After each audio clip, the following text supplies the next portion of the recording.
कि परमाणु रिएक्टर में ईंधन के रूप में किसका प्रयोग किया जाता है? क्या बोलता है? परमाणु रिएक्टर में ईंधन के रूप में किसका इस्तेमाल किया जाता है? तो पहले समझिए क्या है, ये आपका टॉपिक क्या हो गया?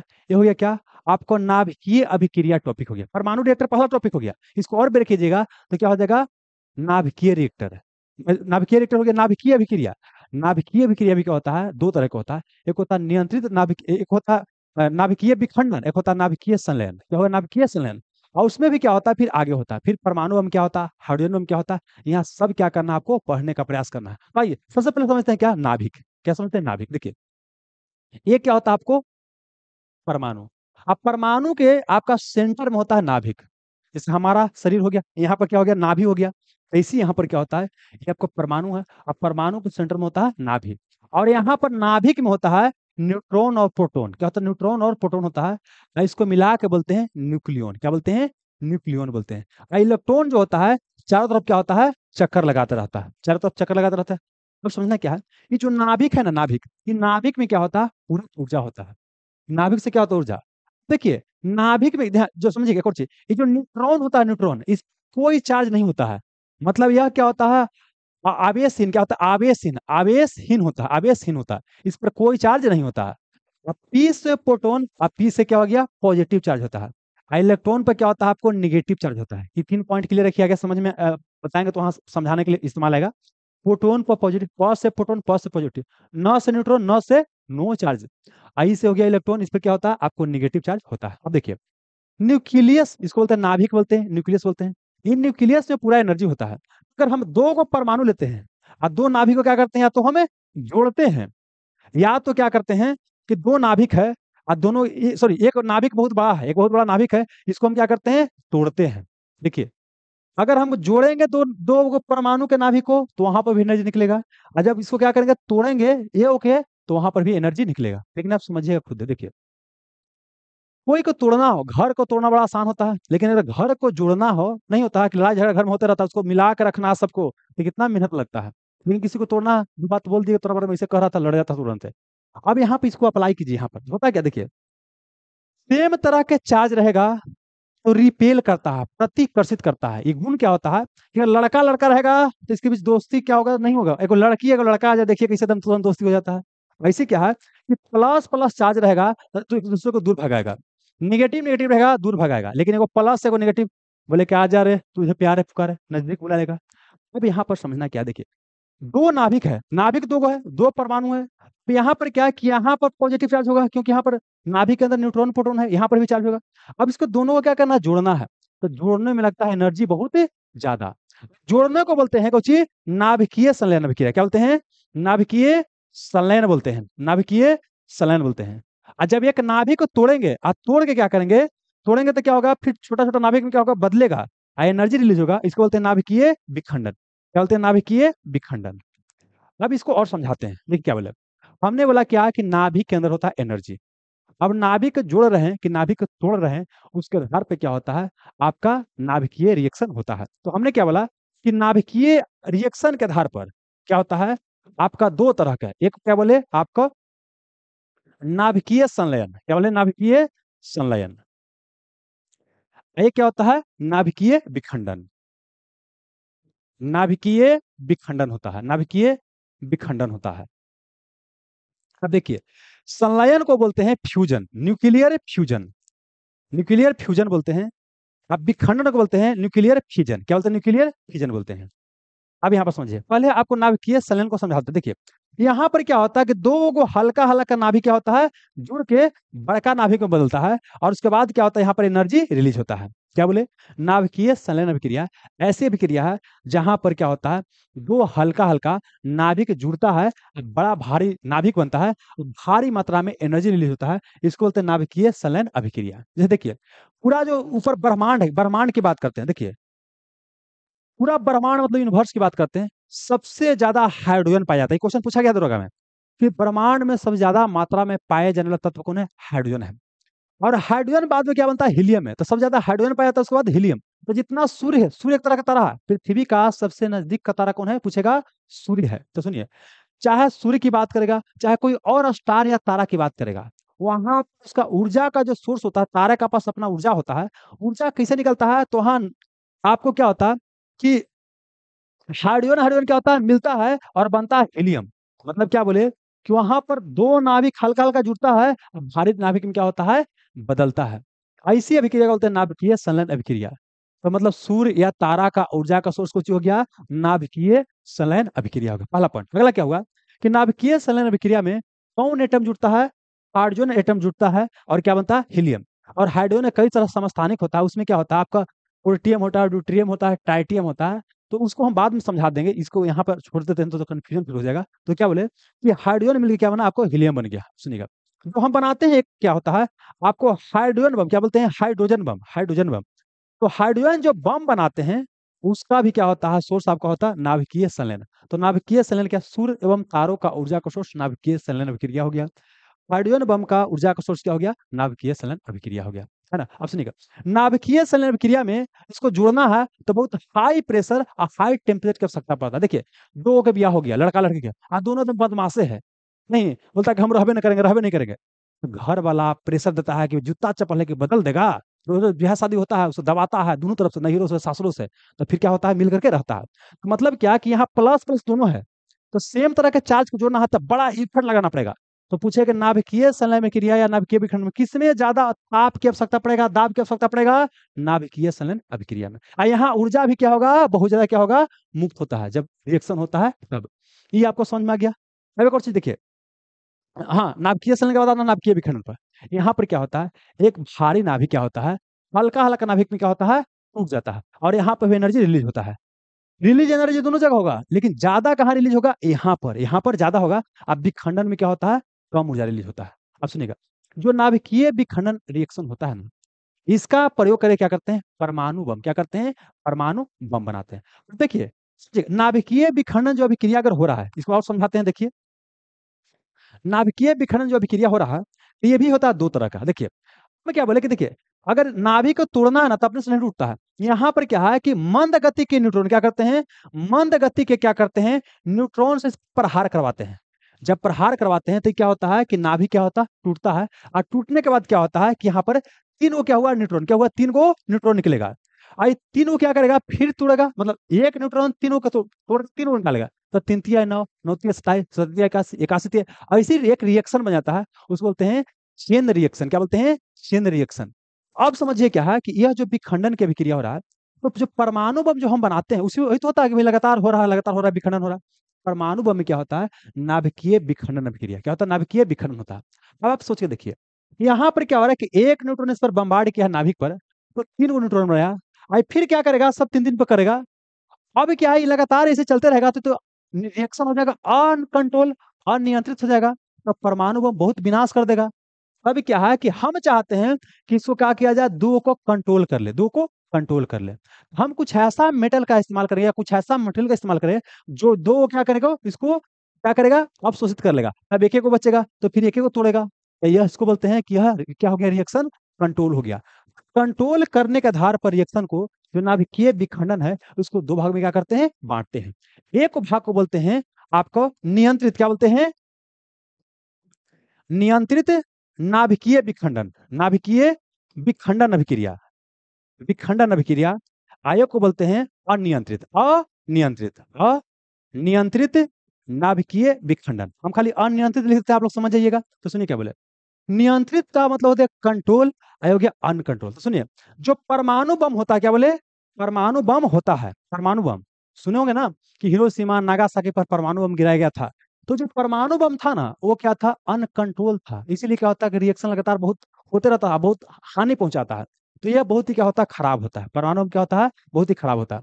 अब क्या है कि अगर इस रिएक्शन को हम कंट्रोल कर ले तो हम बनाएंगे कुछ ही परमाणु रिएक्टर। अब परमाणु रिएक्टर से क्या होगा, बिजली पैदा होगा और बिजली का फिर क्या करेंगे हम लोग, इस्तेमाल करेंगे। देखिए, कोयला हम लोग जितना एनर्जी यूज करते हैं ना, ये मैक्सिमम आता है कोयला से। तो पूछेगा, जो हमारे पास जो एनर्जी का जो भारत में सोर्स है, सबसे ज्यादा किस पर, कोयला से आता है। और कोयला में क्या, कोयला को जलाते हैं, पानी को गर्म करते हैं, स्टीम बनता है, स्टीम को टरबाइन पर गिराते हैं और तब बिजली पैदा होता है। तो मतलब कि सबसे ज्यादा हम बोल सकते हैं कि कोयला से एनर्जी पैदा हो रहा है, कोयला से एनर्जी पैदा हो रहा है।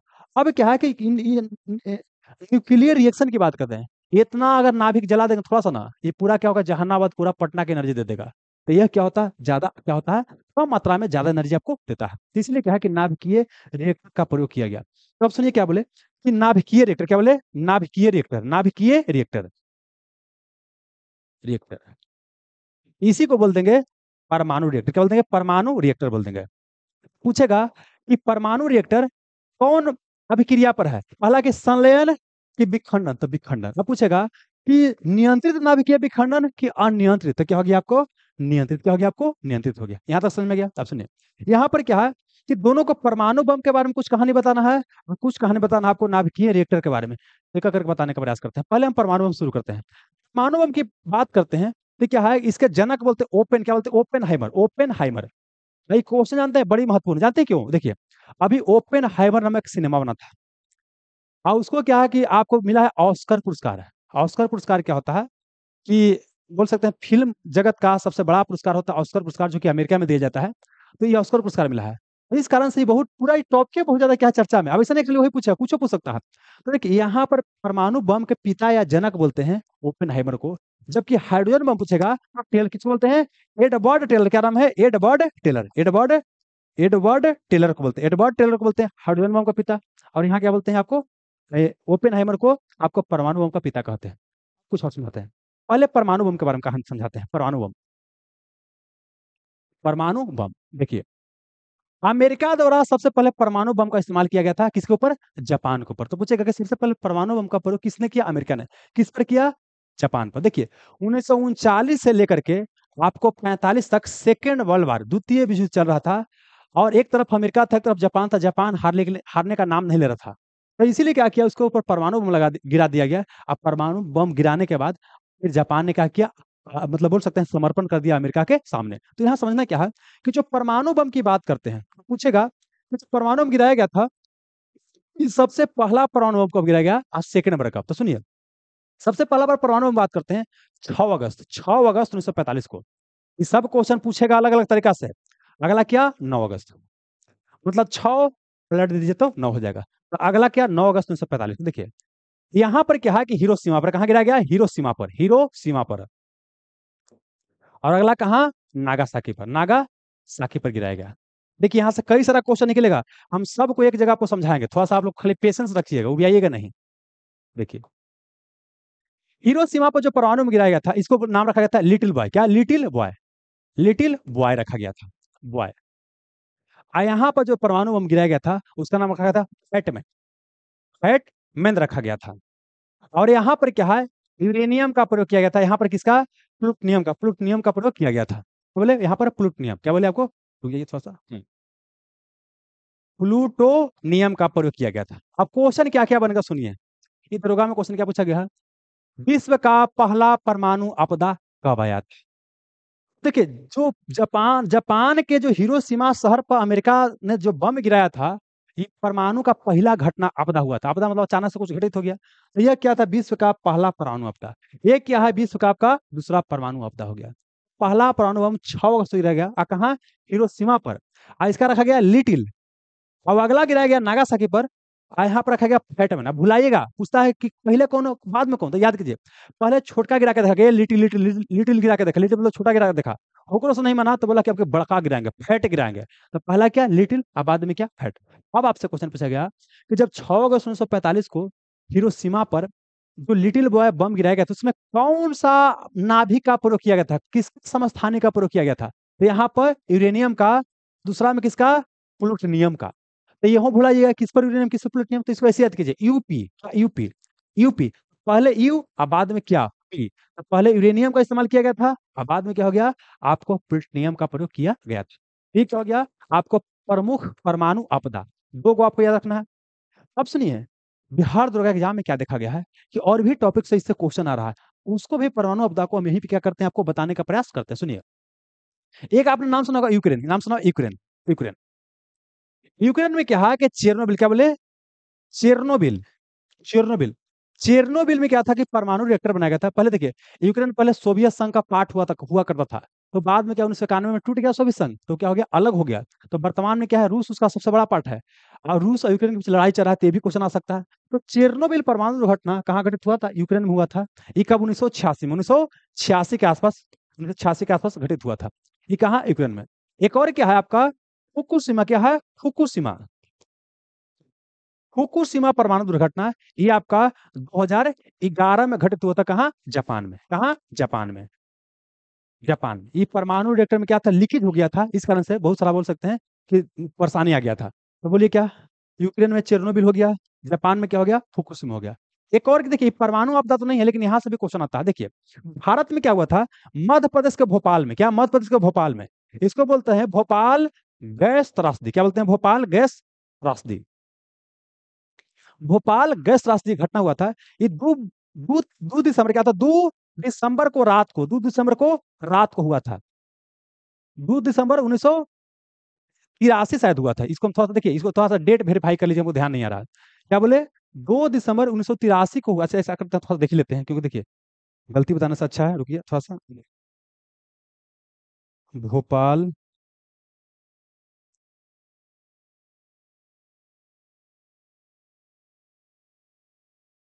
हाँ एक मिनट, 84 क्या हुआ था? 84 हुआ था। देखिए 2 दिसंबर क्या 1984 को रात को रिलीज हुआ था। आई दिन तक रिलीज होता रह गया, तो इसीलिए कई बार बुक में है क्या, आपको देखा 3 दिसंबर, 3 दिसंबर 1984 को। तो पूछेगा कि भोपाल गैस त्रासदी कब घटित हुआ था? 3 दिसंबर 1984 को। 3 दिसंबर नहीं रहेगा तो 2 दिसंबर बना लीजिएगा। पूछेगा वो कौची के फैक्ट्री था? फैक्ट्री था यूनियन कार्बाइड। किसका था? यूनियन कार्बाइड का एक फैक्ट्री था। यूनियन कार्बाइड का एक फैक्ट्री था। वो पूछेगा कौन सा गैस रिलीज हुआ था? तो मिक। मिक का फुल फॉर्म पूछता है तो होता है methyl isocyanide. Methyl isocyanide. Methyl isocyanide होता है। देखिए क्या क्या क्वेश्चन आएगा दोस्त। भोपाल गैस त्रासदी घटना कहाँ हुआ था? भारत में। कहाँ? मध्य प्रदेश में। कहाँ? भोपाल में। किस तारीख को? 3 दिसंबर 1984 को। अगला पूछेगा क्या कौची के फैक्ट्री था? यूनियन कार्बाइड का फैक्ट्री था। कौन सा गैस रिलीज हुआ था? तो कौची? Mic, MIC। मिक का फुल फॉर्म क्या होता है? मिथाइल आइसोसाइनाइड होता है। ये क्या था? आपको ये विखंडन वाला जो था ना, ये वाली जो था, ये एक साथ याद करना होता है। अब आइए यहाँ पर, अभी खत्म नहीं हुआ, अभी और बचल है बाबूआ। अब आते हैं परमाणु रिएक्टर। क्या? परमाणु रिएक्टर। अब सुनना आपको परमाणु रिएक्टर के बारे में। आइए परमाणु रिएक्टर देखिए। परमाणु रिएक्टर, परमाणु रिएक्टर क्या होता है? पहला क्या हो गया आपको? नाभिकीय विखंडन। किस पर काम करता है? नाभिकीय विखंडन अभिक्रिया पर काम करता है। पहला पॉइंट। अगला पूछेगा कि नाभिकीय विखंडन में कौन चीज नियंत्रित? क्या नियंत्रित? तो क्या होता है आपको? नियंत्रित नाभिकीय विखंडन। नियंत्रित नाभिकीय विखंडन पर काम करता है। अगला पूछेगा ये परमाणु रिएक्टर को बनाया कौन था? Enrico Fermi. कौन? Enrico Fermi. एनरिको फर्मी ने क्या किया था? आपको परमाणु रिएक्टर को बनाया था। एनरिको फर्मी थे इटली के, लेकिन अमेरिका के क्या थे? अमेरिका में था शिकागो। अमेरिका में क्या है? शिकागो। अमेरिका में क्या है? शिकागो विश्वविद्यालय में ही प्रोफेसर थे। अमेरिका के शिकागो विश्वविद्यालय में क्या थे? आपको प्रोफेसर थे, ठीक ना। और वहीं पर क्या है आपको ये परमाणु रिएक्टर का प्रयोग बनाए थे। अब अगला क्वेश्चन, इसीलिए बोलते हैं एनरिको फर्मी को बोलते हैं परमाणु रिएक्टर का पिता। क्या बोलते हैं? परमाणु रिएक्टर का जनक या परमाणु रिएक्टर का पिता कहा जाता है। अब इतना से काम नहीं चलेगा, अभी और सुनिए। परमाणु रिएक्टर में होता क्या है? यहाँ पर क्या होता है? एक आपका न्यूक्लियस को पहले तोड़ा जाता है। क्या कहता है? तोड़ा जाता है। और तोड़ने के बाद क्या होता है? एनर्जी निकलता है। तो सुनिए, ये समझिए क्या हो गया यहाँ पर। एक नाभिक हो गया। तो नाभिक है तो देखिए पहले परमाणु को जलाएंगे, क्या करेंगे? जलाएंगे। तो यहाँ कौची कौची होगा देखिए। एक तो क्या होगा आपको? ईंधन। एक क्या इस्तेमाल होगा? ईंधन होगा। अब ईंधन होगा तो उसको भैया यहाँ पर समझिए क्या आपको परमाणु हो गया। इसका नाभिक को तोड़ेंगे तो यहाँ क्या हुआ? तोड़ेंगे, तोड़ने मतलब जलाए, जलाए। अब क्या है कि यहाँ से क्या होता है? बोले कि न्यूट्रॉन से जब प्रहार करवाते हैं तो कई सारे न्यूट्रॉन बनता है, आई लगातार चेन रिएक्शन बन जाता है। तो यहाँ पर समझिए एक न्यूट्रॉन प्रहार किया तो क्या होता है कि आपको 3 गो कितना निकल गया? 3 गो। ये भी 3 गो तोड़ेगा, ये भी 3 गो, ये भी 3 गो, फिर अगले का फिर 3 3 को तोड़ता जाएगा। तो यह अनकंट्रोल हो जाएगा। हम क्या करेंगे? एक ऐसा मटेरियल का इस्तेमाल करेंगे जो 2 गो न्यूट्रॉन को क्या करेगा? अवशोषित कर लेगा, ताकि रिएक्शन क्या हो जाए? कंट्रोल हो जाए। तो यहाँ पर क्या है? एक प्रयोग करें किसका? नियंत्रक छड़। नियंत्रक छड़ का, इसको बोलते हैं कंट्रोल रड का प्रयोग करेंगे, ताकि सबको क्या करे? कंट्रोल कर ले। अब देखिए, अब इसको तो कंट्रोल कर लिया, लेकिन ये जो न्यूट्रॉन जो निकला है अभी भी क्या स्पीड में बहुत है, तो तुरंत तुरंत तोड़ेगा, तो तुरंत तुरंत तोड़ेगा, तो बहुत समस्या वाली बात है। अब क्या करते हैं कि इसको हम क्या करते हैं? स्पीड को कम करने के लिए कुछ मटेरियल का इस्तेमाल करते हैं। अब यहाँ पर क्या है? मंदक का, क्या बोले? मंदक का इस्तेमाल किया जाता है, मंदक का। और उसके बाद समझिए मंदक हो जाती है। एक और चीज होता है, पूरा गर्मी आएगा, गर्मी, और गर्मी आएगा तो उसको ठंडा करने का भी व्यवस्था चाहिए। तब क्या होता है, फिर एक होता है शीतलक। क्या होता है आपको? शीतलक का प्रयोग। क्या होता है आपको? शीतलक का प्रयोग किया जाता है। सुनिएगा, रुकिए, अरे क्या हो गया? हाँ, यहाँ पर क्या बोले दोस्त, देखिए कि नाभिकीय रिएक्टर में या परमाणु रिएक्टर की बात करते हैं तो क्या क्या टर्म समझना है? एक समझना है ईंधन समझना है, एक समझना है नियंत्रक छड़, एक मंदक, एक शीतलक। ईंधन को बोलते हैं फ्यूल। क्या बोलते हैं? फ्यूल बोलते हैं, फ्यूल। परमाणु रिएक्टर में ईंधन के रूप में इस्तेमाल किसका किया जाता है? तो इस्तेमाल किया जाता है यूरेनियम। किसका? यूरेनियम का। यूरेनियम का इस्तेमाल किया जाता है। ठीक है ना? देखिए ज्यादातर यूरेनियम का इस्तेमाल किया जाता है। कई बार क्या होता है प्लूटोनियम का इस्तेमाल किया जाता है। और कई बार क्या है कि थोरियम का, हालांकि थोरियम उतना अच्छा नाभिकीय ईंधन नहीं माना जाता, लेकिन थोरियम का भी इस्तेमाल किया जा सकता है। इसके ऊपर रिसर्च वगैरह चल रहा है। तो कुछ कुछ बोले यूरेनियम, प्लूटोनियम और थोरियम। लेकिन चूंकि सबसे ज्यादा यूरेनियम का इस्तेमाल होता है, इसे उसको बोलते हैं परमाणु रिएक्टर में प्राथमिक ईंधन। तो क्वेश्चन पूछेगा कि परमाणु रिएक्टर में प्राथमिक ईंधन क्या बोलते हैं? प्राथमिक ईंधन या प्राइमरी फ्यूल के रूप में किसका इस्तेमाल होता है? यूरेनियम का इस्तेमाल किया जाता है। तो आगे समझिएगा, यूरेनियम का इस्तेमाल होता है तो यूरेनियम के दो गो समस्थानिक होता है। यूरेनियम क्या होता है? दो गो प्रमुख समस्थानिक होता है। देखिए यूरेनियम की बात करते हैं तो इसका परमाणु संख्या 92 होता है, तो समस्थानिक का परमाणु संख्या समान होता है, और ऊपर वाला अलग अलग होता है। भार परमाणु ऊपर होता है, परमाणु भार तो होता है अलग अलग। एक होता है 235 होता है, एक होता है 238 होता है। मतलब यूरेनियम का दो गो प्रमुख समस्थानिक हो गया। एक समस्थानिक को बोलते हैं यूरेनियम 235, एक को बोलते हैं यूरेनियम 238। तो आप पूछेगा आपसे क्वेश्चन कि निम्नलिखित में से कौन सा यूरेनियम का इस्तेमाल करते हैं परमाणु रिएक्टर में ईंधन के रूप में? तब समझिएगा, प्राकृतिक में सबसे ज्यादा जो यूरेनियम पाया जाता है 238 वाला, मतलब जो ज्यादा संख्या वो ज्यादा पाया जाता है। लेकिन दिक्कत क्या है कि यह क्या होता है आपका, इसका विखंडन का रेट बहुत ही क्या होता है, स्लो होता है। और हमको इतना इतना भी स्लो नहीं होना चाहिए कि रिएक्शन ना हो। हमको चाहिए कम से कम ठीक ठाक उसमें रिएक्शन हो। तो यूरेनियम 235 में क्या होता है कि इसमें विखंडन का रेट क्या होता है, सही होता है। तो इसीलिए क्या है कि बहुत मात्रा में होने के बावजूद भी आपको 238 का प्रयोग नहीं करते हैं, जबकि 235 का प्रयोग करते हैं। लेकिन आप बार बार कंफ्यूज कीजिए तो याद करने का तरीका देखिए, 38 ज्यादा है, 38 ज्यादा, ये ज्यादा मात्रा में पूछेगा प्राकृतिक में से ज्यादा कौन सा यूरेनियम पाया जाता है? यूरेनियम 238 पाया जाता है। अब है ज्यादा, है बहुत सारा, लेकिन कोई काम का नहीं है। अब क्या है, जो कम है उसी को हम काम में इस्तेमाल लाते हैं। तो इसलिए ईंधन के रूप में यूरेनियम 235 का इस्तेमाल किया जाता है प्राइमरी ईंधन के रूप में। ये पॉइंट क्लियर हो गया। अब आइए, अब क्या बोले कि नियंत्रक छड़, कंट्रोल रड के रूप में किसका प्रयोग करते हैं? हमको ऐसा मटेरियल चाहिए जो न्यूट्रॉन को क्या करे, अवशोषित कर ले। तो न्यूट्रॉन को अवशोषित करने का गुण दो चीज में होता है ज्यादा। एक होता है कुछ कैडमियम। क्या होता है आपको? कैडमियम में, कैडमियम में होता है। एक होता है बोरॉन में। क्या होता है आपको? बोरॉन में होता है। तो इसीलिए क्या है, कैडमियम का आप बोरॉन का प्रयोग करते हैं नियंत्रक छड़ के रूप में, मतलब न्यूट्रॉन को कंट्रोल करने के रूप में। हो गया। अब आइए, अभी स्पीड बहुत ज्यादा है, अब मंदक का इस्तेमाल कर, क्या मंदक, अब मंदक को बोलते हैं मॉडरेटर। क्या बोलते हैं? मॉडरेटर। देखिए आजकल एग्जाम में खाली ये भी क्वेश्चन पूछ देगा कि मंदक का काम क्या होता है। तो मंदक काम क्या होता है? स्पीड को कम, न्यूट्रॉन की स्पीड को कम करना। तो मंदक के रूप में क्या होता है, दो चीज का प्रयोग करते हैं। एक जो चीज है क्या है आपका, D2O, इसको बोलते हैं ड्यूटोरियम ऑक्साइड। देखिए जैसे हम हाइड्रोजन बताएंगे ना, तो हाइड्रोजन पढ़ाएंगे तो बताएंगे हाइड्रोजन क्या होता है, इसको प्रोटियम, एक होता है ड्यूटेरियम, एक होता है tritium. Protium, deuterium, tritium. Protium, deuterium क्या होता है?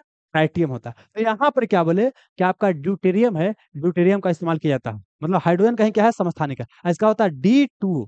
इसको बोलते हैं कुछ भारी जल। क्या बोलते हैं? भारी जल बोलते हैं। इसको बोलते हैं भारी जल, बोलते हैं हैवी वाटर।